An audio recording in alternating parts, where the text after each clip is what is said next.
கர்த்தர் நல்லவர். கடந்த 2 வாரங்களாக என்னோட பர்சனலாக பேசி பலப்படுத்தின ஒரு வார்த்தை. ஆமாம், பேசிட்டே இருந்தார் அந்த வார்த்தையை வச்சு. அடுத்து வாக்குத்தத்த வார்த்தைக்கு ஆண்டவர்கிட்ட கேட்கும்போது இதே தான் காண்பித்தார். நீ டேஸ்ட் பண்றல்ல, அதை அப்படியே சொல்லு. ஆமென். கர்த்தர் நம்மோடு கூட பேசுவாராக. ஆமென் சொல்லுங்க பார்க்கலாம். இயேசு என் அஸ்திபாரம், ஆசையன கவரே. இயேசு என் அஸ்திபாரம், ஆசையன கவரே. நேசமோசி பாருதல் இயேசுவில் கண்டே நானும். நேசமோசி பாருதல் இயேசுவில் கண்டே நானும். என்ன மதுரமவர் நன்னய நாமச்சுவை. என்ன மதுரமவர் நன்னய நாமச்சுவை. என் அகத்தில் நினைத்தார் இன்னல் பறந்திடுமே. என் அகத்தில் நினைத்தார் இன்னல் பறந்திடுமே. லோகம் என்னை வெறுத்து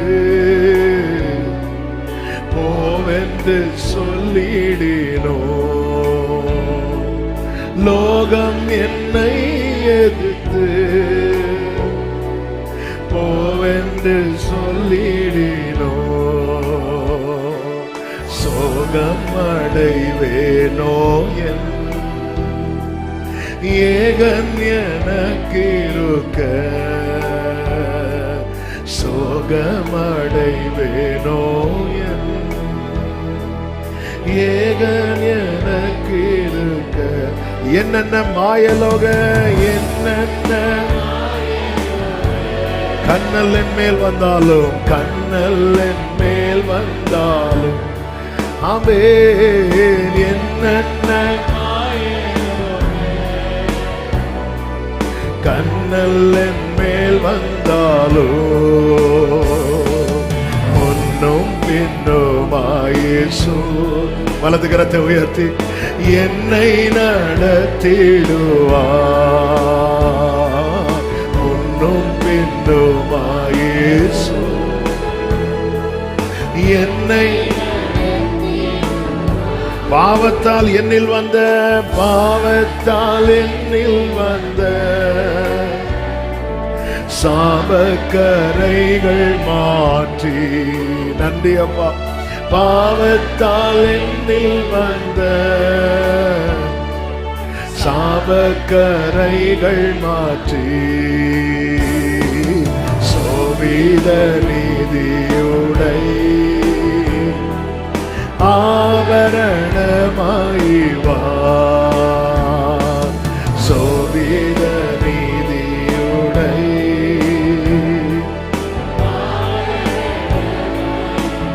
ஆசையன் மணவாட்டி, ஆசையன் மணவாட்டி. ஆக்குவேன் உன்னை என்னும் ஆசையன் மணவாட்டி. ஆக்குவேன் உன்னை என்னோ. நேச உறுதியுரை கைகளை உயர்த்தி நன்றியோடு இயேசு எனக்கு அளித்தார். பிராமிஸ் பண்ணிட்டு போயிருக்கிறான், பிராமிஸ் பண்ணிட்டு போயிருக்கிறான். ஆமென். என் மணவாட்டியை உன்னை மாத்துவேன் பிராமிஸ் பண்ணிட்டு போயிருக்கிறான். இப்போ எல்லாரும் கைகளை உயர்த்தி சொல்லுங்க. இயேசு என் அஸ்திபாரம், இயேசு என் அஸ்திபாரம், ஆசையன கவரே. இயேசு என் அஸ்திவாரம் ஆசையனக்கவரே நேசமாறுதல்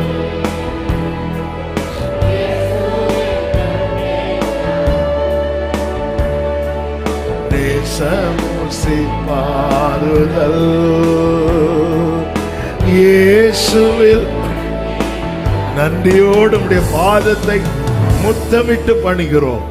எங்க கூட பேசுங்கப்பா, மீட்பர் நாமத்தில் பிதாவே, ஆமென். கரங்களை உயர்த்தி ஹalleluya எடுத்துக்கொள்வோம். எசேக்கியேல் 43வது அதிகாரம்.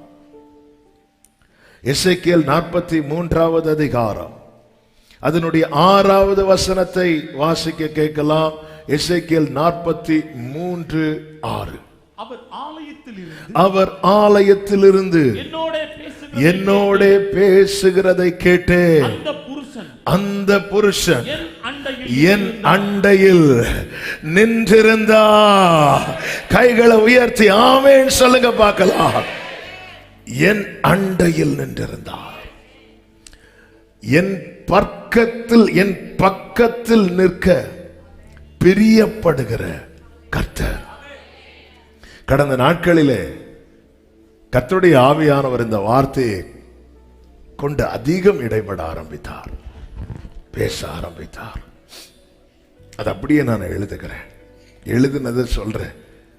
உன்னோடு பேசுகிறதை நீ உணரும் போது புரிந்து கொள், நான் உன் பக்கத்தில் தான் நிற்கிறேன். உன்னோடு பேசுகிறதை நீ உணரும் போது புரிந்து கொள்,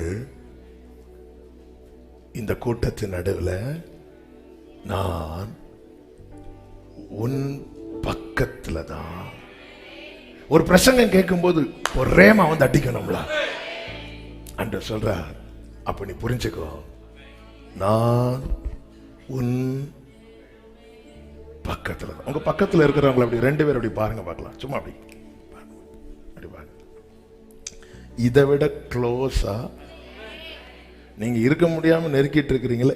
இதை விட க்ளோஸா அவர் உங்க பக்கத்துல.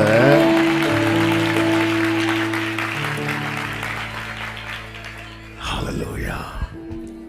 என் பக்கத்தில் நிற்க பிரியப்பட்டுதான் என்னோடு பேசுகிறார். ஒரு பிரசங்க நம்ம இப்படி கேட்டுட்டே இருப்போம் பாருங்க, திடீர்னு ஒரு வார்த்தை வந்து அடிக்கும்.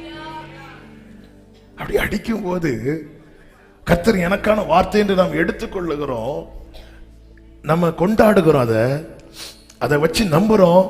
ஆனா அதுக்கு மேல ஒரு சத்தியத்தை பரிசுத்த ஆவியானவர் இன்னைக்கு சபைக்கு சொல்லுகிறார். ஆமென். நான் உலாவுகிறவர் தான் ஆண்டவர் சொல்றார். ஆனா உன்னோடு நான் பேசும்போது நீ புரிஞ்சுக்கோ, நான் உன் அண்டையில, நான் உன் பக்கத்துல. அந்த புருஷன் என் அண்டையில. க்ளோரி க்ளோரி ஆமென் சொல்லுங்க பார்க்கலாம். உன் கூட நான் பேசும்போது இந்த வார்த்தை எனக்கு எப்படி கொண்டு போகணும்னு தெரியல.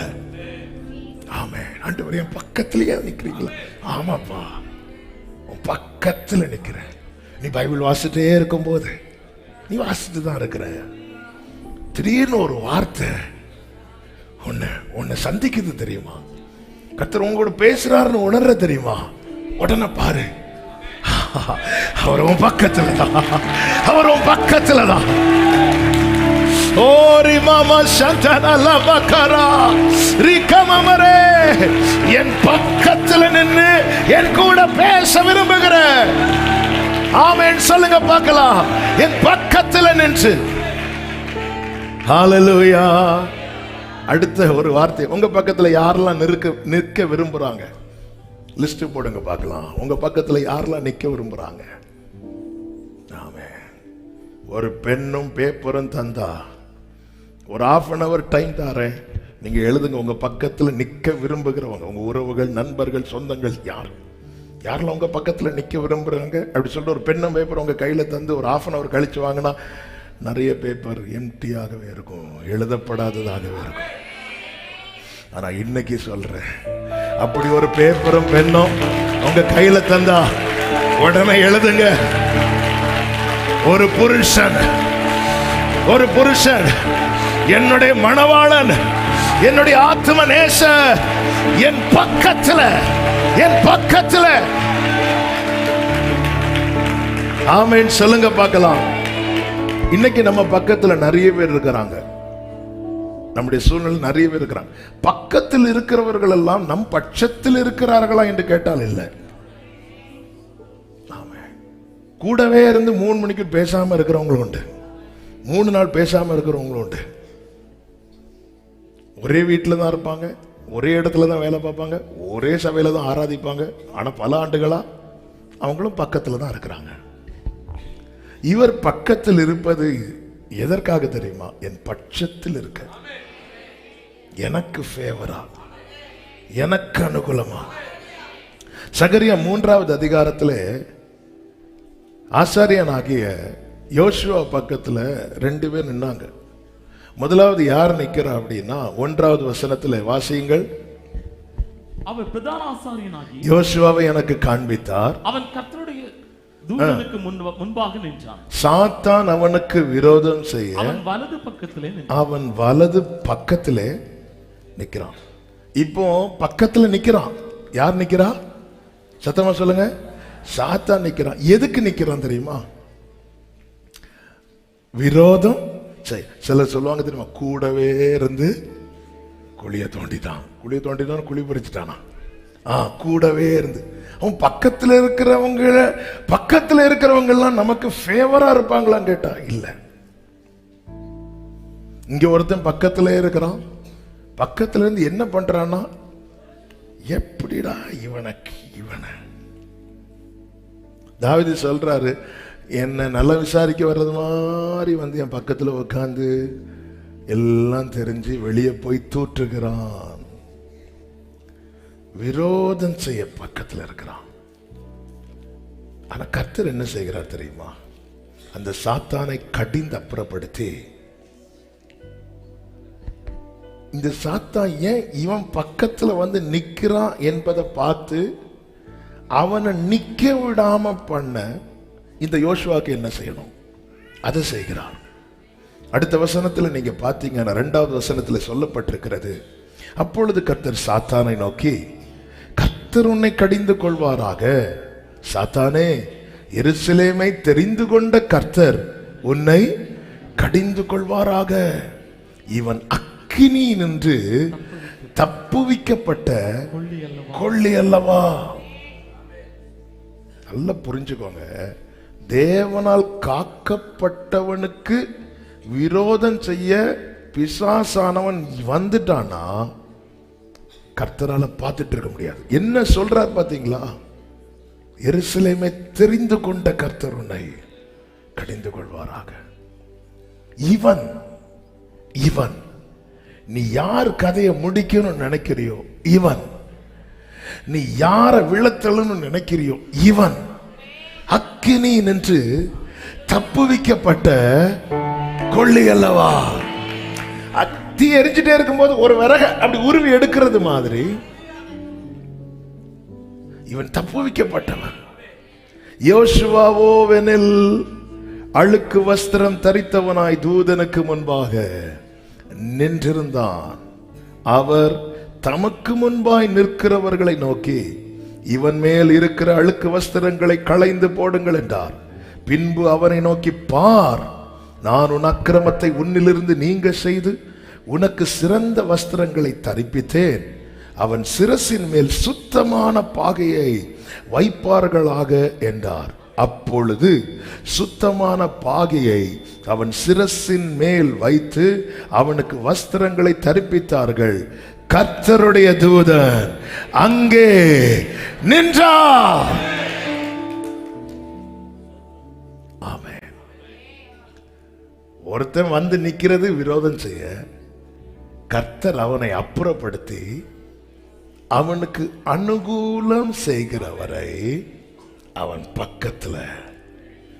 அடுத்த வார்த்தையை நீங்க பாத்தீங்கன்னா, கர்த்தருடைய தூதன் யோசுவாவுக்கு, அந்த வார்த்தையை சொல்லுங்க எல்லாரும், சாட்சியாக. எல்லாரும் இந்த வார்த்தையை சொல்லுங்க, சாட்சியாக. எல்லாரும் இந்த வார்த்தையை சொல்லுங்க, சாட்சியாக. எல்லாரும் இந்த வார்த்தையை சொல்லுங்க.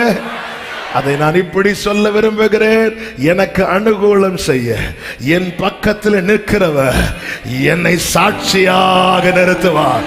என்னை சாட்சியாக. அவர் சொல்றார் பாருங்க, நீ என் வழிகளை நடந்து என் காவலை காத்தால் என் ஆலயத்தில் நியாயம் விசாரிப்பாய், என் பிராகாரங்களையும் காவல் காப்பாய். இங்கே நிற்கிறவர்களுக்குள்ளே உலாவுகிறதற்கு இடம் நான் உனக்கு கட்டளையிடுவேன். இப்போதும் பிரதான ஆசாரியனாகிய யோசுவாவே, நீ கேள். உனக்கு முன்பாய் உட்கார்ந்திருக்கிற உன் தோழரும் கேட்க கடவர்கள். இவர்கள் அடையாளமாயிருக்கிற புருஷர். இதோ கீழே எண்ணப்பட்டவராகிய என் தாசனை நான் வரப்பண்ணுவேன். எனக்கு பக்கத்தில் நின்று சொல்றார், நீ கேளு, நீ கேளு, நான் என் தாசனை வரப்பண்ணுவேன். ஆகாய் 2 இருக்கு, விரும்பப்படத்தக்கவர் வருவாராம். என் பக்கத்தில் நின்று சொல்றார், விரும்பப்படத்தக்கவர், விரும்பப்படத்தக்கவர். நம் ஆண்டவராகிய இயேசு கிறிஸ்துவை குறித்த தீர்க்க தரிசன வார்த்தை. இன்னைக்கு இந்த செய்தி எல்லாமே சொல்ல எனக்கு டைம் இல்லை. அதுல ஒரு பகுதியை மட்டும் நான் சொல்லி செபிக்க விரும்புகிறேன். கர்த்தருக்கு சித்தமானால் அடுத்த வாரம் இந்த செய்தி தொடரும். இப்ப நல்ல கவனமா கேளுங்க. கர்த்தர் என் அண்டையிலே நிற்பது சும்மா என் பக்கத்துல ஒரு ஆள் நிற்கிறார் என்பதை காண்பிக்கிறதற்கு மட்டும் இல்ல, எனக்கு ஃபேவர் பண்ண, எனக்கு அனுகூலம் பண்ண, எனக்காக ஆபத்தில் கர்த்தர் எனக்கு துணையானவர் தான். ஆனா ஆபத்தின் வரும்போது எனக்கு அனுகூலமான துணையானவர். வார்த்தையெல்லாம் இப்போ நான் இந்த வார்த்தையை கொண்டு கர்த்தர் என்கிட்ட பேசும்போது உடனே என்கூட பேசின வார்த்தைகள் எல்லாம் நினைச்சு பார்த்தேன். அப்போ ஆண்டவர், இந்த வார்த்தை பேசும்போது நீங்க எங்க நின்னீங்க? இங்க நான் நின்னேன். இந்த வார்த்தையை பேசும்போது நீங்க எங்க இருந்தீங்க? நீ எங்க இருந்துப்பா? இந்த வார்த்தை நீ எங்க இருக்கும்போது இந்த வார்த்தையை நான் பேசினேன்? ஆண்டவர், நான் அது என்னோட ரூம்ல இருக்கும்போது பேசுனீங்க, நான் வெளியே நடந்துட்டு இருக்கும்போது பேசுனீங்க, நான் இன்னொரு இடத்துல அங்க இருக்கு, அங்கதான் இருந்தேன். அல்பாவும் ஒமேகாவும் ஆதியும் அந்தவுமா இருக்கிறேன் என்று கர்த்தர் பத்மு தீவில் இருக்கிற யோவானோடு பேசும்போது அவர் பரலோகத்திலிருந்து எங்கேயோ இருந்து பேசவில்லை. அவன் இருந்த அதே பத்மு தீவில், அவன் இருந்த அதே சூழ்நிலையில. ஹல்லேலூயா, ஹல்லேலூயா, ஹல்லேலூயா. நீர் பேசாவிட்டால் நான் உடைந்து. ஆமென். நல்ல கவனிங்க. ஆமென், ஆமென். பேசுங்க ஆண்டவரே, பேசுங்க. ஏன் சில வார்த்தை வரும்போது நம்ம ஒரு பெரிய சேனையே இருக்கிறது மாதிரி நம்மளால ஃபீல் பண்ண முடியும். ஏன் தெரியுமா? அவர் இருக்கிறார், சேனைகளின் கர்த்தர் இருக்கிறார். ஹல்லேலூயா. எத்தனை சோதனைகள், வேதனையின் பாதைகள். அடுத்து பாடுங்க. இறங்கி வந்து என்னை மறைத்து நான் உண்டு என்றீரே, உன் தகப்பனார் என்றீர். கைகளை உயர்த்தி நன்றி செலுத்துவோம். ஆயிரம் நன்றி சொல்லி தீராதே.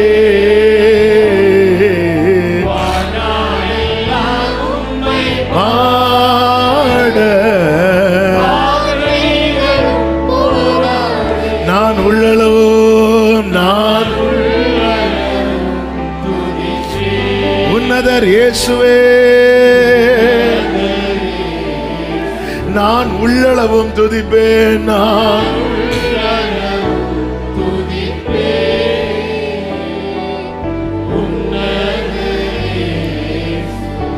மோசே 2 கற்பலைகளை இழைத்து கொண்டு, அதாவது கர்த்தர் சொல்லிட்டார், நான் உனக்கு கொடுத்தேன், எழுதி கொடுத்தேன், நானே கொடுத்தேன், அதை நீ உடைச்ச, போய் நீயே 2 கல் எடுத்துட்டு வா, நான் எழுதி கொடுக்கிறேன், நீ வா. மோசே மலை மேலே ஏறார். அந்த வயசான காலத்துல அடியேறி போய் நிற்கும் போது வேதம் சொல்லுகிறது, யாத்திராகமம் 34:5, கர்த்தர் ஒரு மேகத்தில் இறங்கி, கர்த்தர் ஒரு மேகத்தில் இறங்கி அங்கே அங்கே அவன் அருகே நின்று அவன் அருகே நின்று கர்த்தருடைய நாமத்தை கூறினான். கர்த்தருடைய நாமத்தை கூறினான். அல்லேலூயா. நீங்க தனிமையில போய் உட்காருவீங்க தெரியுமா? அடுத்து பாத்தீங்கன்னா அவர் பேசிட்டே இருக்கிறார், பேசிட்டே இருக்கிறார். அங்கே அவன் அருகே, எங்க மோசே நிக்கிறான பக்கத்துல. சில பாத்துட்டீங்களா, இடிச்சிருப்பாங்க. ஆமென். நம்ம சொல்லுவோம், இவ்வளவு இடம் இருக்குல்ல, தள்ளிடுவ விடாத. அவர்கிட்ட அப்படி சொல்லிடாதீங்க. அப்படி நம்ம சொல்ல மாட்டோம். என்ன செய்யணும், வார்த்தையை தள்ளி வைப்போம். ஆமென். வார்த்தையை தள்ளி வைப்போம். வேண்டாம், இன்னைக்கு வேண்டாம். ஐயோ இந்த வார்த்தையை ஐயோ ஆண்டவரே இது இந்த வேண்டாம், தள்ளி வைப்போம். இல்ல, தள்ளிடாத. அவர் என் கையில் இருக்கிற மோசே கிட்ட, மோசே பக்கத்துல ராமா, நான் வெறுமையான கற்பனைகள் வச்சிட்டு இருக்கிறேன், வந்து எழுதணும்னா என் பக்கத்துல வந்து. அங்கே அவன் அருகே நின்று. இந்த மோசே கீழே வரான், அவனுடைய முகம் பிரகாசித்தது. என்னோடு பேசுகிறவர், என் அண்டையில் நின்று என்னோடு பேசுகிறவர் என் முகம் வெட்கப்பட்டு போக விடமாட்டா, விடவே மாட்டா, விடவே மாட்டா. ஆமென் சொல்லுங்க பார்க்கலாம். அங்கே அவன் அவர் இறங்கி நின்று, அவன் அருகே மேகத்தில் இறங்கி அங்கே அவன் அருகே நின்று அவர் நாமத்தை கூறினார். அந்த மோசையின் முகம் பிரகாசித்தது, பிரகாசித்தது. 1 சாமுவேல் 3வது அதிகாரம் 10வது வசனத்தில் எப்படி சொல்லப்பட்டிருக்கிறது? 1 சாமுவேல் 3:10. அப்பொழுது கர்த்தர் வந்து நின்று முன் போல சாமுவேலே சாமுவேலே. இப்ப யார் பக்கத்துல வந்து நிற்கிறார்? சாமுவேலே வந்து நின்று. ஆமென். அவர் கூப்பிட்டு பேசுறாருனாலே புரிஞ்சுக்கோங்க, வந்து நின்று பேசுறாரு. வந்து சாமுவேலேன்னு கூப்பிடுறார். சாமுவேலே, என் அண்டையில் நின்று என்னோடு பேசுகிறவர் என் முகம் செத்து போக, என் முகம் வெட்கப்பட்டு போக விடமாட்டார். ஆமென். என் அண்டையிலே நின்று என்னோடு பேசுகிறவர். சாமுவேலோடு கர்த்தர் பேசினார். அவருடைய வார்த்தைகளில் ஒன்றாகிலும் தரையிலே விழுந்து போக கர்த்தர் விடவில்லை.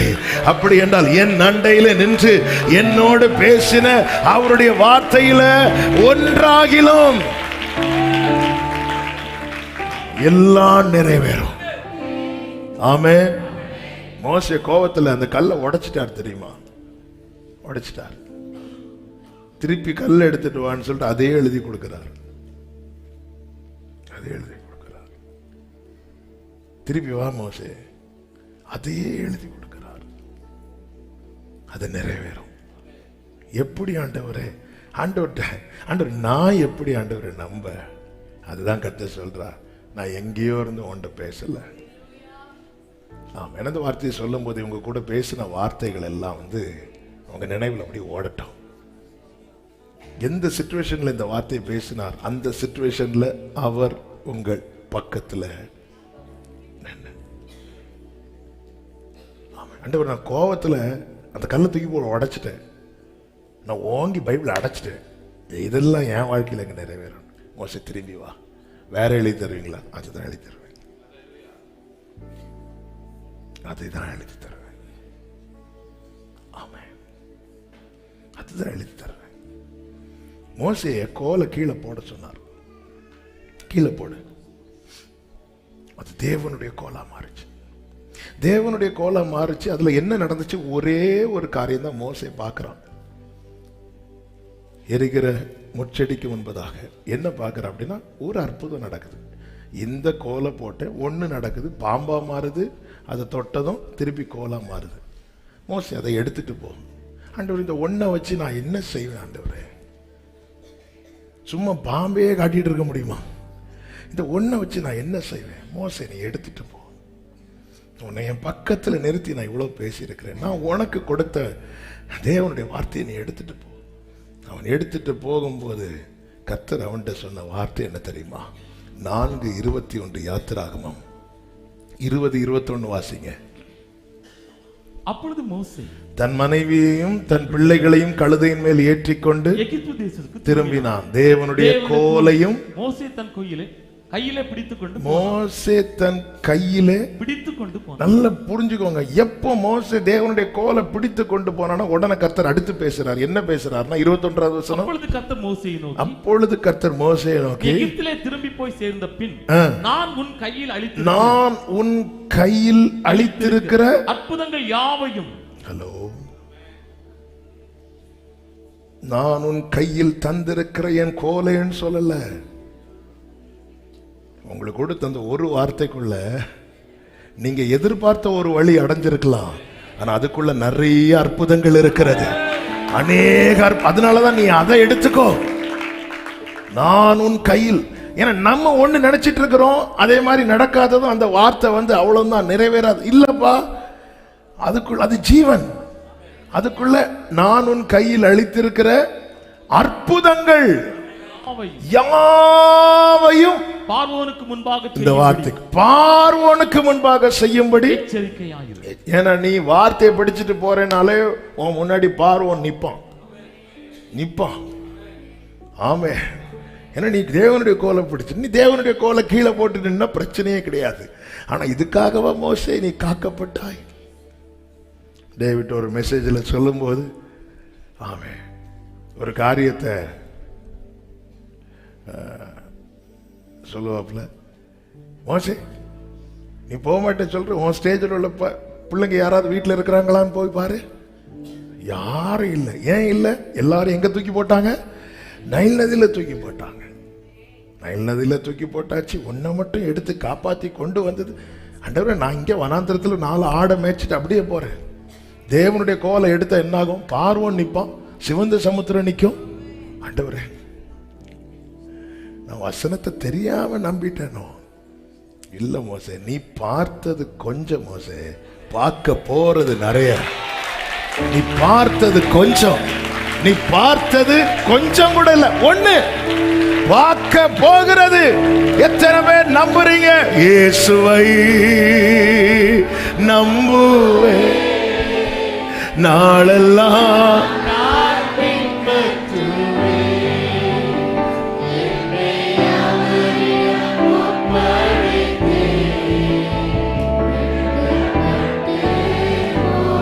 காலையில ஆராதனைக்கு கிளம்பும் போது ஆவியானவர் ஒரு காரியத்தை அப்படி சில நேரத்தில் இதை சொல்லு அப்படின்னு சொல்லிட்டு ஒரு தள்ளுவார் பாருங்க. என் வசனத்தை நம்ப சொல்லுப்பா அப்படின்னு. ஏன்னா 1ஆம் தேதினால வாக்கு தத்துவம். அப்போ இன்னைக்கு காலையில இன்னைக்கு ஒரு வாக்கு, இந்த முதல்ல அதை நம்ப சொல்லு. நான் யார்கிட்டயோ பேசல, நான் விரும்பி பக்கத்தில் நின்று பேசுறேன். விரும்பி நல்ல கவனிங்க. அவன் அதிகாரத்தில் இருந்த பிலாத்துக்கு முன்னாடி பேசாதபடிக்கு அவர் மௌனமா இருந்தார். எவ்வளவு கேட்கிறார், அவர் அமைதியாவே இருக்கிறார். ஆனா எதுவும் இல்லாத என் பக்கத்துல நின்று மணிக்கு ஒரு கணக்கா பேசுறாருன்னா என் மேல் அவர் வச்ச அன்பு, என் மேல் அவர் வைத்த பாசம். ஆமென் சொல்லுங்க பார்க்கலாம். ஆமென். உங்க கையில ஒரு வார்த்தையை பிடிச்சிட்டு இருக்கிறார் யோபு. அந்த வார்த்தையில இனி என்ன இருக்கு யோபு? இதை வச்சு நீ பார்த்தது கொஞ்சம், பார்க்க போகிறது அதிகம். யோபு அதன் பிறகு அந்த ஒரு வார்த்தையை வச்சு அவன் வாழ்க்கையில பார்த்தது என்ன தெரியுமா? 4 தலைமுறையை பார்க்கிறான்.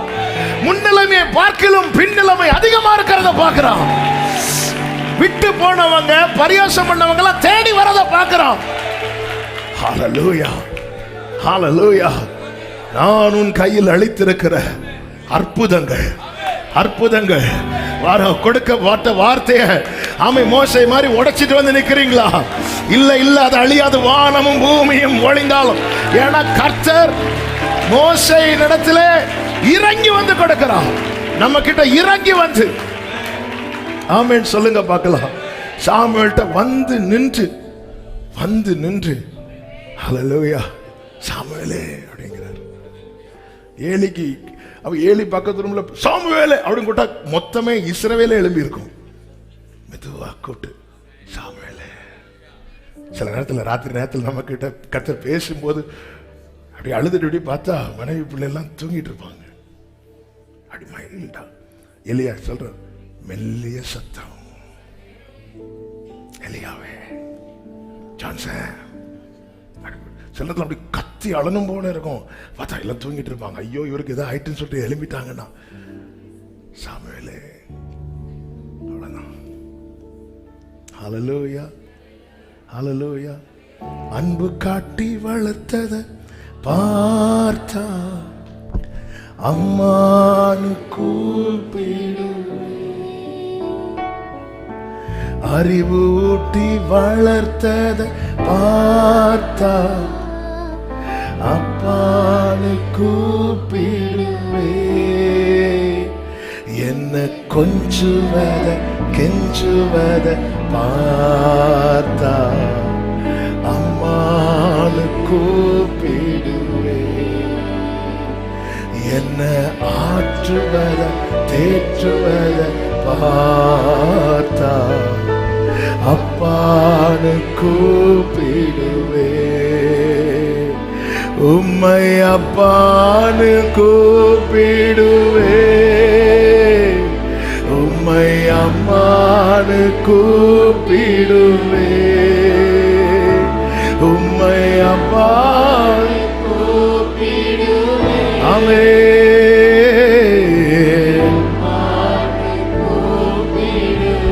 க்ளோரி உம்மை அம்மானு கூப்பிட ஆசை, அம்மானு கூப்பிட. ஆமென். வந்து நின்று பேசுறார். ஹல்லேலூயா ஹல்லேலூயா. ஆமென். நீங்க தூக்கம் வராம, யாக்கோபு தூக்கம் வராம தூங்க முடியாம யாபோ காற்றின் கரையில வேதம் சொல்லுகிறது பிந்தி அவன் தனித்திருந்தான். ஆண்டவர் வந்து பக்கத்தில் உட்கார்ந்துட்டார். என்ன ஆசீர்வதிங்க அப்படிங்கிறான். கர்த்தர் என்ன செஞ்சார் தெரியுமா? பேசுறார். ஒரே வார்த்தை இஸ்ரவேல்ட்டார். ஒரே வார்த்தை, ஒரே ஒரு வார்த்தை கொடுத்தாருங்க, இஸ்ரவேல்ட்டார். அந்த ஒரு வார்த்தை அந்த பூச்சியை ராஜ்யமாக்கிட்டார். ஒரே வார்த்தை, அந்த பூச்சி யாக்கோபு என்னும் பூச்சி. என் வாழ்க்கையில கர்த்தர் எனக்கு தருகிற ஒரு வார்த்தை என்ன கேட்டப்படுது. ஏன்னா இது என் பக்கத்துல நின்று பேசுறது, இது என் பக்கத்துல நின்று பேசுறது, என் பக்கத்துல நின்று என்னோடு பேசுற அந்த ஒரு வார்த்தை, அந்த ஒரு வார்த்தை நம்புறவங்க மாத்திரம் கைகளை தட்டி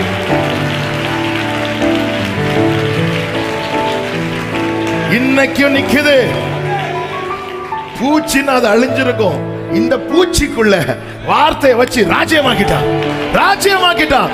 பறந்து பறந்து விரிய வச்சுட்டான். ஹல்லேலூயா ஆமென் சொல்லுங்க பார்க்கலாம். நேரம் அதிகம் போறதுனால ஆமே கொஞ்சம் கூட வேகமாய் போய் ஆமே மத்தேயு 17வது அதிகாரம். நமக்கு தெரியும் இயேசு கிறிஸ்து ஒரு மலை மேல ஜெபிக்க இருக்கிறார். ஏறும்போது பேதுரு யோவான் யாக்கோபையும் அழைத்து கொண்டு போகிறார். அப்பொழுது அங்கே அவர் மறுரூபமாகிறதை பார்க்கிறோம். மோசேயும் எலியாவும் அவரோட பேசுகிறவர்களாக அவர்களுக்கு காணப்பட்டார்கள். 6வது வசனம். சீஷர்கள் அதை கேட்டு முகம் குப்புற விழுந்து மிகவும் பயந்தார்கள், மிகவும் பயந்தார்கள். 7வது வசனம். அப்பொழுது இயேசு வந்து, அப்பொழுது எலியா வந்து, மோசே வந்து. எத்தனை பேர் அங்க இருக்கிறாங்க? எத்தனை பேர் இருக்கிறாங்க அங்க? யாரெல்லாம்? மோசே எலியா 3 பேரும் தான் பேசிட்டு இருக்கிறாங்க. 3 பேர் தான் பேசிட்டு இருக்கிறாங்க. எலியா கூட, எலியா யாருங்க? மோசே யாருங்க? ஆனா பேதுரு பயந்து விழுந்ததும் இயேசு வந்துட்டார். ஆமென். அவர் வந்துட்டார். அவரை சுத்தி கோடா கோடி தூதர்கள் துதித்தாலும் எனக்கு கஷ்டம் வந்துடும்.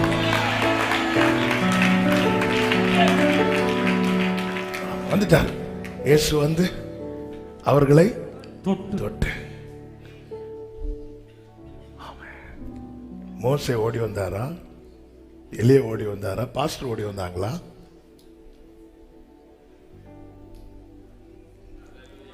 அந்த ஒருவருக்காக தான், அந்த ஒருவருக்காக தான் இங்க எல்லாருமே கூடி இருக்கிறோம். அந்த ஒருவரால மட்டும்தான் இங்க எல்லாருமே, அந்த ஒருவர் மூலமாய் மட்டுமே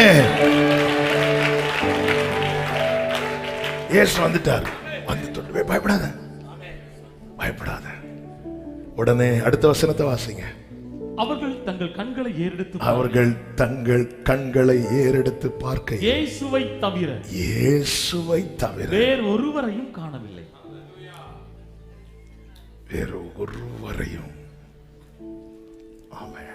நம்முடைய வாழ்க்கையில இந்த கொடுங்காற்று அடிக்கிற தருணம் நம்ம வாழ்க்கையில மறக்க முடியாது.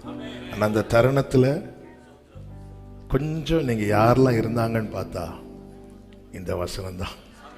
இயேசுவை தவிர ஒருவரையும்.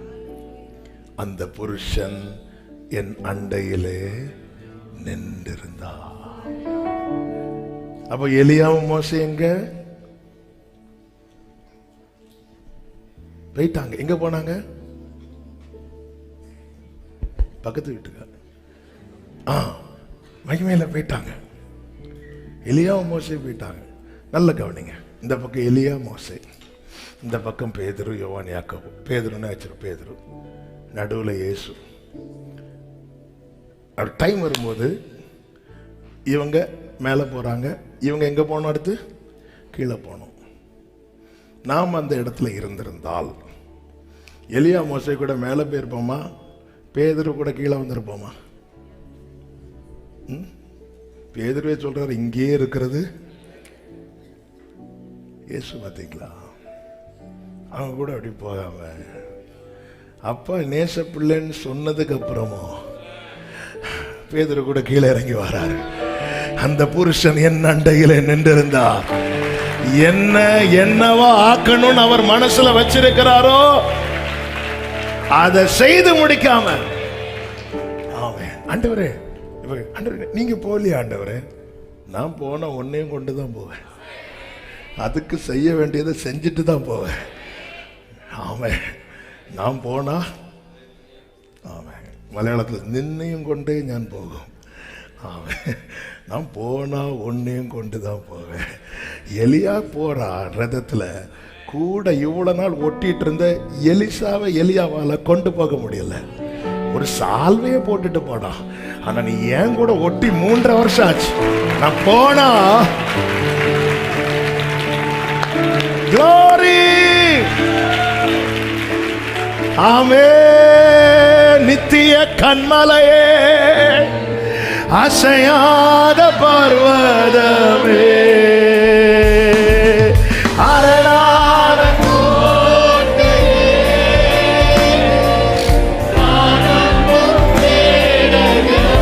உம்மை என்றும் நம்பியுள்ளேன், உம்மை என்றும்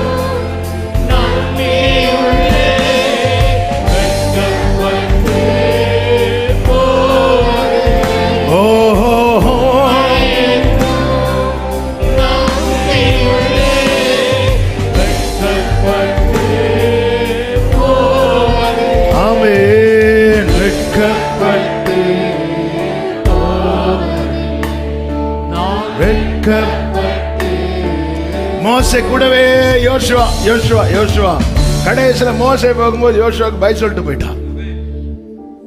எலியா கூடவே எலிசா எலியா போகும்போது எலிசாக்கு பை சொல்லிட்டு போயிட்டான். ஆனா இவர் கூடவே பேதுரு, இவர் கூடவே ஆண்டவர் நினைச்சிருந்தா அந்த மலையிலிருந்து மோசே எலியா கூட போயிருக்க முடியுமா? முடியாதா? ஏன்னா பிதாவுக்கு மோசே எலியாவை எவ்வளவு பிடிக்குமோ அதை விட எல்லாரை விட பிதாவுக்கு யாரதான் பிடிக்கும்? ஏன்னா நேசகுமாரன் என்றது 3 பேரையும் சேர்த்து சொல்லல, இயேசுவை மட்டும்தான். மோசே எலியா போறதுக்கே வாசல் அடைக்கப்படலைன்னா வாசலுக்கே வாசலா? ஆனா போகல. அவர் கீழே வர்றார். பேதுரு, நான் போறேன்னா நீ வருவதற்கான மார்க்கத்தை உண்டு பண்ணிட்டு தான் போவேன். என் அண்டையில நிற்கிற இந்த புருஷன் எனக்காய் செய்தது என்ன தெரியுமா? 13:1 வாசிங்கள். யோவான் 13:1.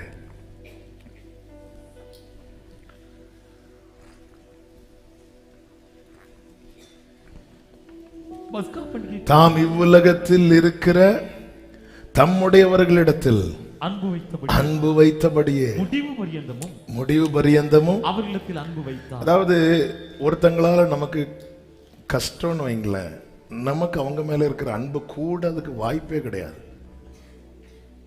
குறையறதுக்கு தான் 100% வாய்ப்பு இருக்கு. ஆனா இவருக்கு மட்டும் கூடுது. இதுதான் புரிய மாட்டேங்குது. என்ன நான் சொல்வேன் இயேசுவின் அன்பை.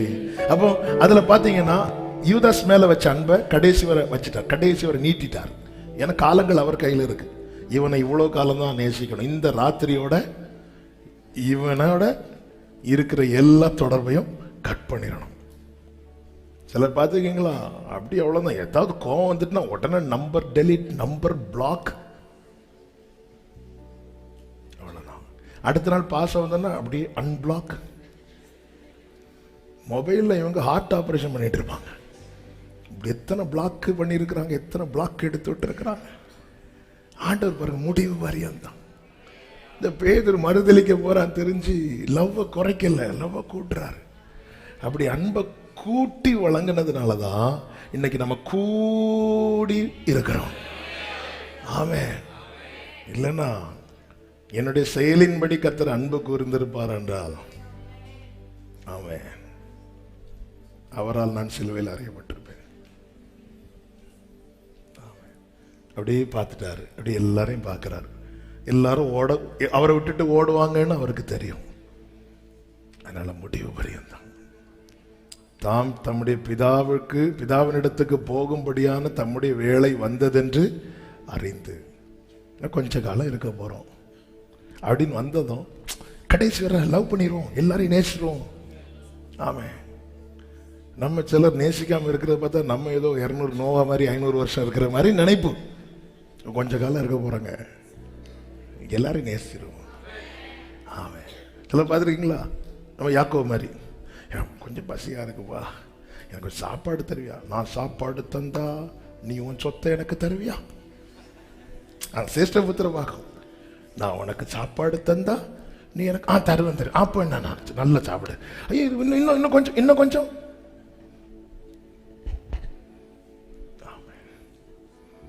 இது இது அன்பு இல்லை, இது அம்பு, விஷம் தடவின அம்பு.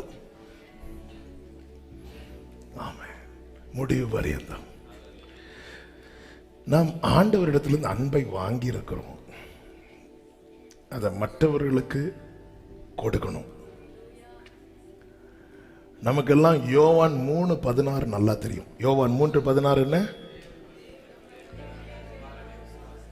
சரி, தெரியும், 4 பேர் தான் சொல்லுவாங்க, இதெல்லாம் வாய அசைவன. எத்தனை பேர் 1 யோவான் 3:16 தெரியும்? ஏன்னா யோவான் 3:16 வாங்குறது அவர்கிட்ட இருந்து, 1 யோவான் 3:16 கொடுக்கிறது. என்ன கொடுக்கணும்? அவர் தம்முடைய ஜீவனை நமக்காக கொடுத்ததினால். அதாவது யோவான் 3:16 தொடர்ச்சி தான் 1 யோவான் 3:16. இனி யோவான் 3:16 மட்டும் பார்க்க கூடாது, 1 யோவான் 3:16 பார்க்கணும். அவர் தம்முடைய ஜீவனை நமக்காக கொடுத்ததினால் அன்பு இன்னதென்று அறிந்திருக்கிறோம். அடுத்த வார்த்தை, நாமும் சகோதரருக்காக ஜீவனை கொடுக்க கடனாளிகளாய் இருக்கிறோம். உடனே பக்கத்துல பார்த்து ஜீவனை தான் அப்படி கேட்காதீங்க. நீங்க ஜீவனை கொடுக்கலன்னாலும் பரவாயில்ல, சபைக்கு ஒருத்தங்க வரும்போது உங்க பக்கத்து சேர்ல இருக்கிறவங்க பேக் எடுத்து இடம் கொடுத்தாலே அது ஜீவனை கொடுப்பதை விட. சிஸ்டர், அந்த பேக் எடுங்க. ஏன் முன்னாடி சீட்டு எடுக்கல? அங்க போக வேண்டியதானே? இவ்வளவு இடம் இருக்கு, வந்துட்டாங்க. அப்போ அவங்க வந்துட்டாங்கன்னா நீங்க ஹல்லேலூயா. அன்பு, இயேசுவின் அன்பு அதை அளவிட, என்னால் தான் வேதனை என்பதை அறிந்தும் என்னை இன்னும் நேசிக்கும் அன்பை, இயேசுவின் அன்பு எந்த மனிதனிடத்திலும் காண கிடைக்காத அன்பு. ஏன்னா அவர் ஏன் கூட வந்து நிக்கிறாருன்னா, மோசையால யோசுவாவை மேல அவன் போன இடத்துக்கு கூட்டு போக முடியல, எலியாவால எலிசாவை அவன் போன இடத்துக்கு கூட்டு போக முடியல. எந்த மனிதனாலும் எந்த புனிதனாலும் ஒரு ஆத்மாவை மேல கொண்டு போக முடியாது. ஓ, மனுக்குலத்தை மேலே கொண்டு போகும்படியான ஒரே வழி, ஒரே சத்தியம், ஒரே ஜீவன், ஒரே வாசல் இயேசு கிறிஸ்து மட்டுமே. அன்பு கூர்ந்தா அடுத்து என்ன செய்கிறார்னா, பங்குண்டாக செய்கிறார். தம்மிடத்தில் பங்கு உண்டாகும்படி ஒவ்வொருடைய கால்களையா கழுவுகிறார். பேதுருவின் காலை கழுவும் போது இயேசு சொல்றார், அது பேதுரு சொல்ற, ஆண்டவரே நீர் இப்படி செய்யலாம் ஆண்டவரே, நீர் ஒரு காலம் இதை செய்யக்கூடாதுன்னு சொல்லும் போது யோவான் 13வது அதிகாரம் 8வது வசனத்தில் ஆண்டவர் சொல்லுகிறார், நான் உன்னை கழுவாவிட்டால் என்னிடத்தில் உனக்கு பங்கில்லை. இது பல மொழிபெயர்ப்புகள்ல என்னை காலில் பார்க்கும்போது ஒரு மொழிபெயர்ப்புல இப்படி போட்டிருக்கு, நான் இதை செய்யலைன்னா எனக்கும் உனக்கும் சம்பந்தமே இல்லாம ஆயிரும். நீ என் கூட தான் இருக்கு, ஆனா எனக்கும் உனக்கும் எந்த ஒரு சம்பந்தமும் இல்லாம ஆயிரும் நான் உன்னை கழுவாவிட்டா. பேதுரு ஸ்டாப் பண்ணதும் இயேசு யோவான் யாக்கோபு அவன் கையப்படி அப்படி அவர் செய்ய மாட்டார். நல்ல கவனமாக கேளுங்க. சர்ச்சுக்கு எத்தனை வருஷம்னாலும் வரலாம், சுத்திகரிக்கப்பட நான் என்னை ஒப்பு கொடுத்தால் என்னை சுத்திகரிப்பார். இது நடக்கலைன்னா, பேதுருவே நீ என் கூட கடல்ல நின்னாலும் ஒரு பங்கும் இல்லை. இன்னொரு வார்த்தையை கவனிங்க, என் ஆண்டவருடைய அன்பை பாருங்க. அதனுடைய 3வது வசனத்தை வாசிங்க. தம்முடைய கையில் பிதா எல்லாவற்றையும் ஒப்பு கொடுத்தார் என்பதை இயேசு அறிந்து அதை ஷேர் பண்ண விரும்புகிறார். தம்முடைய கையில் பிதா எல்லாவற்றையும் ஒப்பு கொடுத்தார் என்பதை அறிந்ததும் உடனே போய் என்ன செய்கிறார் தெரியுமா, எல்லாருடைய கால்களை கழுவுகிறார். எதுக்கு? பேதுரு, இது உனக்கும் என்னிடத்தில் உனக்கு பங்கு. அப்படின்னா கழுவப்பட்டவர்களாய் இந்த கர்த்தருடைய பந்தியில நாம் அமரப் போகிறோம். ஆமென். இது எதை காண்பிக்கிறது தெரியுமா? ஆமென், நான் அவருடையவன், அவரிடத்துல எனக்கு பங்கு. பல இடத்துல வரக்கூடிய பிரச்சனையிலேயே, இந்த சகோதரர்கள் குடும்பங்களுக்கு இடையில வர பிரச்சனையில பெரிய பிரச்சனை இந்த பங்கு பிரிக்கிறது. ஆமே, அதுதானே உண்மை. அது வரைக்கும் அண்ணா, தம்பி, அக்கா, தங்கச்சி எல்லாம் பங்கு பிரிக்கும் போது திருப்தியே வராது. பார்த்துருக்கீங்களா? அது என்ன இருந்தாலும் வீட்டு ஃப்ரெண்டை வந்து அவங்க எடுத்துட்டாங்க. ஏன், உனக்கு பின்னாடி 2 ஏக்கர் கொடுத்துருக்குறாங்களே, அதில் 1.25 ஏக்கரும் குளம், நான் என்ன செய்வேன்? ஒரே புலம்பல். சரி, உனக்கும் ஃப்ரெண்டு தரட்டா, ஃப்ரெண்டு தந்தா பின்னாடி அங்கே 1.25 ஏக்கர் போகுதே, திருப்தியே வராது. அப்போ மெதுவாக ஒவ்வொருத்தருக்கும் தோணும், சே எங்கள் வீட்டில் நான் மட்டும் பிறந்திருந்தா, நீ இறந்திருப்பாய், நான் மட்டும் பிறந்திருந்தா, அந்த டைம் வரும். 4 பேர் கூட பிறந்ததுனால தான், 5 பேர் கூட பிறந்ததுனால தான், 2 பேர் கூட பிறந்ததுனால தான் குடும்ப எல்லையை கர்த்தர் பெரிதாக்கினார். ஆண்டவர் பாருங்க, பிதா எல்லாத்தையும் கொடுத்தார் என்பதை அறிந்ததும், சரி பேதுரு ஒரு போட்டை விட்டுட்டு வந்தேல, நீ கிளம்பு சொல்லல. 5 அப்பம் 2 மீனை மெதுவா வச்சுட்டு ஆண்டவர் ஜனங்களை அனுப்பிவிடும் அப்படி சொல்லல. ஆண்டவர் நான் ஷேர் பண்ண விரும்புறேன்பா, பிதா எனக்கு நிறைய கொடுத்துட்டாரு, நான் அதை உன் கூட ஷேர் பண்ண விரும்புறேன். பேதுரு ஸ்டாப் பண்ணதும் உனக்கு வேண்டாம் போ அப்படி சொல்லல. பேதுருவே, சம்பந்தமே இல்லாம ஆயிரும். பேதுருவே, ஆண்டவரே நான் இத்தனை வருஷம் இந்த சர்ச்சில் தான் போய் ஆராதித்தேன், நீ கழுவப்பட ஒப்பு கொடுக்கலையே, சம்பந்தமே இல்லாம ஆயிரும்பா. நீ என் கூட கடல்ல நிக்கிறதுனால எனக்கு கூட உனக்கு உறவு வராது. என்னால் கழுவப்பட்டால் மாத்திரம், கழுவப்பட்டால் என் அண்டையில் நின்று எனக்கான ஜீவ மார்க்கத்தை உண்டு பண்ண, என்னிடத்தில் அன்பு கூர்ந்து என்னை சுத்தி பங்குண்டாக செய்கிறார். அது மாத்திரமல்ல, ப்ராமிஸ் பண்ணிட்டு போகிறார். யோவான் 14வது அதிகாரம் 1, 2, 3 வசனங்களை வேகமாய் வாசியுங்கள். ஜெபிக்கலாம். உங்கள் இருதயம் கலங்காதிருப்பதாக. உங்கள் இருதயம் கலங்காதிருப்பதாக. தேவனிடத்தில் விசுவாசமாயிருங்கள். என்னிடத்திலும் விசுவாசமாயிருங்கள். அடுத்த வார்த்தை, என் பிதாவின் வீட்டில் அநேக வாசஸ்தலங்கள் உண்டு. அப்படி இல்லாதிருந்தால் நான் உங்களுக்கு சொல்லியிருப்பேன், ஒரு ஸ்தலத்தை உங்களுக்காக ஆயத்தம் பண்ண போகிறேன். ஆயத்தம் பண்ண போகிறேன். என் கூட இருந்து இவ்வளவு நாள் பேசிட்டு திடீர்னு போறார்னா செய்ய முடியாம அவர் போகல, செய்கிறதற்காக அவர் போகிறார். வந்து சொல்லுகிறார், போய் செய்கிறார். வந்து சொல்லுகிறார், போய் செய்கிறார். ஆயத்தம் பண்ண போகிறேன். அடுத்த வார்த்தை, நான் போய் உங்களுக்காக ஸ்தலத்தை ஆயத்தம் பண்ணின பின்பு நான் இருக்கிற இடத்திலே நீங்களும் இருக்கும்படி நான் மறுபடியும் வந்து உங்களை என்னிடத்திலே சேர்த்துக் கொள்வேன். கைகளை உயர்த்தி ஆமென் சொல்லுங்க. மோசே மாதிரி போக மாட்டார், எலியா மாதிரி போக மாட்டார். ப்ராமிஸ் பண்ணிட்டு, ப்ராமிஸ் பண்றாருன்னு அவர் செஞ்சிட்டு இருக்கிறாருன்னு அர்த்தம். இங்கே நான் பரதேசி ஆனாலும் அங்கே ஓரிடம் உண்டு. பாடுங்க, இங்கே நான் பரதேசி அங்கே ஆயத்தமாக்கி அழைத்து செல்வா. நம்பி நான் காத்திருப்பேன். ஆயத்தமாக்கி நம்பினா. பிரியமான கர்த்தருடைய பிள்ளைகளே, இந்த மாதத்தின் முதல் நாளிலே என்னை கேட்கிற ஒவ்வொருவருக்கும் இயேசுவின் நாமத்திலே சொல்லுகிற செய்தி இதுதான். உங்களை கொண்டு வந்து பேசுகும் போது நீங்க வார்த்தையை கேட்கிறீங்க. வார்த்தை உங்களோடு பேசும்போது உணர்ந்து கொள்ளுங்கள், உங்க பக்கத்துல நான் இருக்கிறேன். உங்க பக்கத்துல இந்த தேவன் என்னை திக்கற்றவனாய் விடமாட்டார், என்னை தனியே விடமாட்டார், என் முகம் செத்து போக விடமாட்டார். எனக்கு சொன்ன எல்லா வார்த்தையும் நிறைவேறுவதை என் கண்கள் காணும்படி நம்புறவங்க மாத்திரம் ஆமென் சொல்லுங்க பார்க்கலாம்.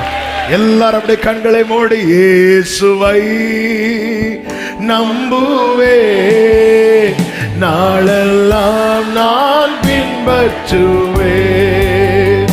என்னை கைகளை உயர்த்தி வெட்கப்பட்டு இயேசுவை நம்புவேன். இயேசுவை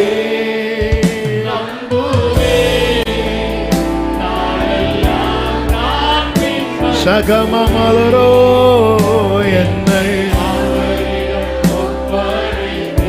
வெட்கப்பட்டு போக மாட்டேன். ஹல்லேலூயா பாடுவோம் கைகளை அசைத்து.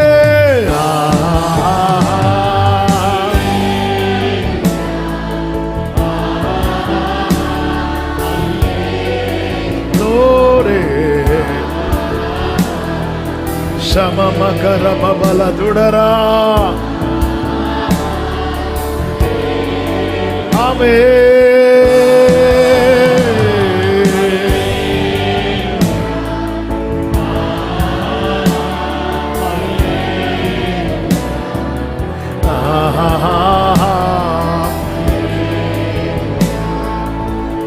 கர்த்தர் தந்த நல்ல வார்த்தைகளுக்காய் நல்ல கரங்களை தட்டி ஆமென் என்று சொல்லி கர்த்தருக்கு ஸ்தோத்திரங்களை மகிமையும் செலுத்துவோம்.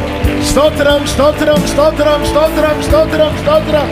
ஹல்லேலூயா ஹல்லேலூயா. ஆமென் ஆமென். நல்ல தகப்பனே, நன்றி செலுத்துகிறோம். கடந்த 9 மாதங்கள் கிருபையா எங்களை பாதுகாத்து அதிசயமாய் நடத்தின தயவுக்காய் ஸ்தோத்திரம். இந்த புதிய மாதத்தை காண செய்து உங்க சமூகத்திலிருந்து தூங்கும்படிக்கு நீர் பாராட்டின கிருபைகளுக்காய் நன்றி. இம்மட்டும் எங்களோடு இருந்து நடத்தினீர். ஆராதிக்க துதிக்க கிருபை செய்தீங்க. விசேஷமாய் நீர் எங்களுக்கு வேண்டிய மன்னாவை தந்தீர். நீர் எங்கள் அண்டையில் நிற்கிறீர். இது போதும் ஆண்டவரே, இது போதும் ஆண்டவரே. எங்களுக்கு சொன்ன வார்த்தை 100% நிறைவேறும் என்பதை இந்த நாளில நீர் எங்களோடு உறுதிப்படுத்தின கிருபைகளுக்காக ஸ்தோத்திரம், ஸ்தோத்திரம். தேவ சமாதான கிருபை ஒவ்வொருவரையும் சூழ்ந்து கொள்வதாக. மகிமை உமக்கே செலுத்துகிறோம், இயேசு கிறிஸ்துவின் நாமத்தில் பிதாவே, ஆமென், ஆமென்.